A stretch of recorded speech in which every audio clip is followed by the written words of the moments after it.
Well, you guys only waited about 6 months for us to finally review it, but today we are reviewing Blanton's straight from the barrel. Yay! About that.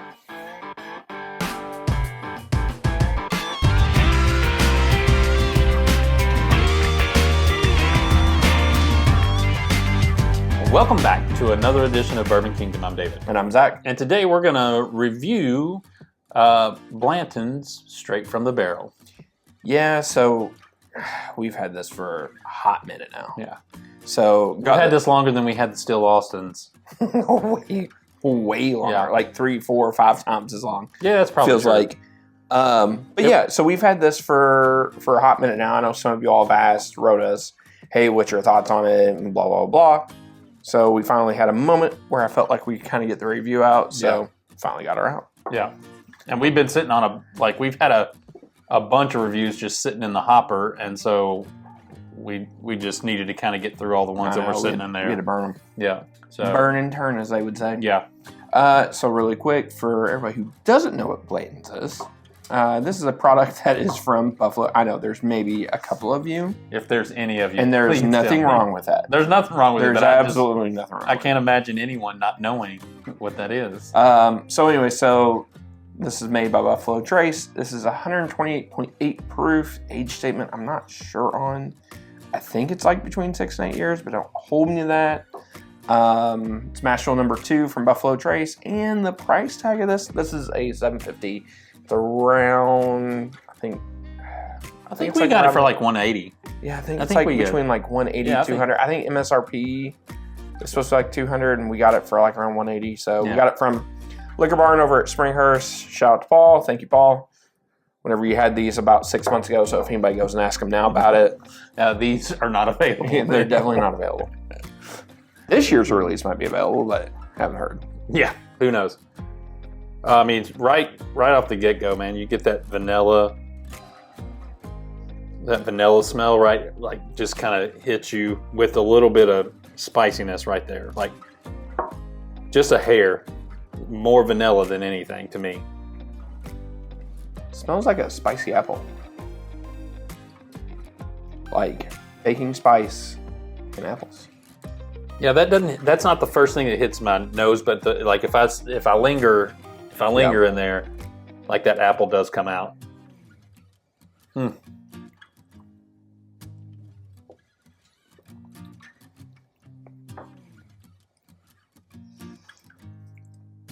You know, the weird thing with this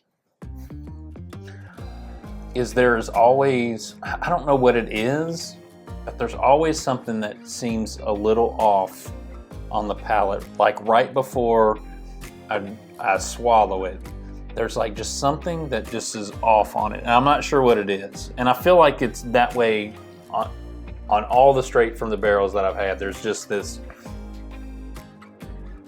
taste that's just, and I can't ever put my finger on what it is, but there's something there that just hits my palate wrong. Well, normally to me, they're a lot of times over oaked. And this one doesn't feel as over oaked as what they normally are to me. So on the palate for me, there was some really dark fruits, but they were almost like a little drying. Like they weren't like dried fruit, but they were just like a little bit drying.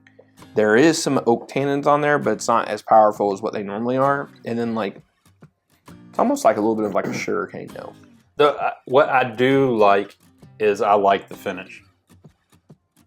Whatever that taste is on the palate that kind of hits me a little bit wrong, goes away on the finish, and the finish just kind of lingers and kind of makes, you know, it's not a Kentucky hug by any stretch of the imagination, but it coats really, really well and feels really good as a finish.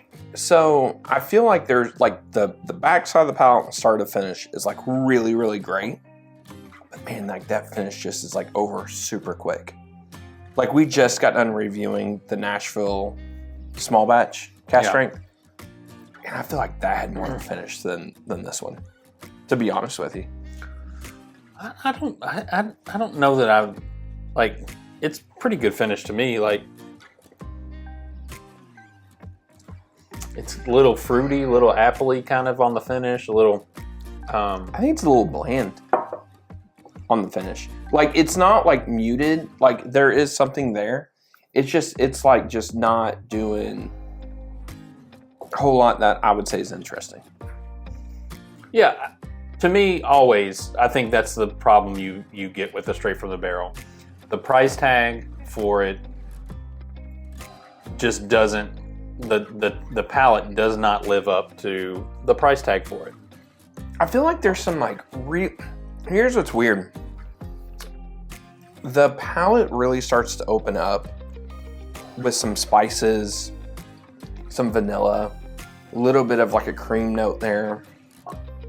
But then like at the same time that going on too, there's some oak tannins on there. And if you don't like oak tannins, like if you're not somebody who likes a little bit of a funky oak note, yeah, I don't think you're gonna like that. Yeah, you probably could be right about that.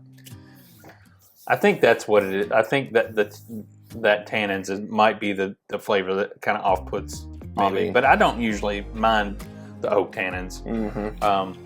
But for some reason, every straight from the barrel that I've had has that same. I agree. Has that same whatever it is. Just I wish I could put my finger on it, but I don't know exactly what it is. Yeah, here's the thing. Honestly, it's not like I'm not even saying it's bad. I think if I got one of these, if I was looking at getting one, that's fine. Yeah. I don't think I would be super excited about it in the sense of like this is what I gotta have. Like, I just think the Blanton's Gold is just way better. Like, every Blanton's Gold I've ever had has always been like the best Blantons, in my opinion. I agree with that. I think the gold. But I just think the oak and the lack of interesting finish just kind of holds it back for me. If I'm just being honest. And I'm somebody who likes oak. Nose isn't bad. I think there are certain parts of the palate that you're like, that's really good. And I just think it's just that weird oak note with it. Yeah. Chances are that if this is one of your jams and this is something that you like, you've probably already tried it and have your opinion about it. I'd love to hear your opinion about it. Yeah, please put down in the comments below which ones you guys have had and which ones you guys hate or love or whatever. Yeah, all the good stuff with it. All in all, this would be this would be a pass for me just because I could get 3 bottles that I love for the price that this is. Yeah, I would tell people instead of chasing after this one, I would chase after Blanton's Gold. Yeah. I think that's just better. Yeah, I agree with that. But it's also not terrible at the same time. It's just I think if you're somebody who doesn't like oak, you're not going to like this. And I think if you're somebody who wants to sit there, open it up, and drink it, I just think there's better options out there just within Blanton's alone. Yeah. So, not to mention, you could go out for the price what this goes for on the secondary. I think it's like around $250 now. Yeah. I mean, you can go out and get a stag. Yes. And if you want something with proof, and you're willing to pay the money for it. Exactly. Yeah. Like, if you're willing to do that, I would just take a stag any day. They're like all kind. Yeah. There's probably 10 bottles at that price point. I'm just saying though, keeping it within the Buffalo Trace family. Yeah. So. Oh, but let me be fair to this as well. If they're all single barrels, so they can all be a little different. Yeah, they can be different, but they're pretty dang consistent. They're pretty consistent. Yeah, I was drinking last night with some. We do a Zoom call with some of our friends from Michigan. It's fun. It's a good time. We guest bottles and all that.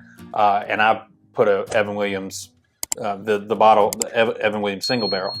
And the thing about Evan Williams single barrel is they're all single barrels, but man, are they are pretty daggone consistent in their single barrels. And the taste is like, if you're just going straight Evan Williams single barrel, man, they are spot on. Some fluctuate every once in a while, and you can get a special one where you're like, ooh, that was really good. But for the most part, the taste profile, like all of that stuff is generally the same. And so I feel like that's the same thing with the Buffalo Trace, the straight from the barrel. Even though they're single barrels, there's a consistency there. So that's fair. Yeah. All right. So let us know in the comments below what you all think, and until next time, we'll see you.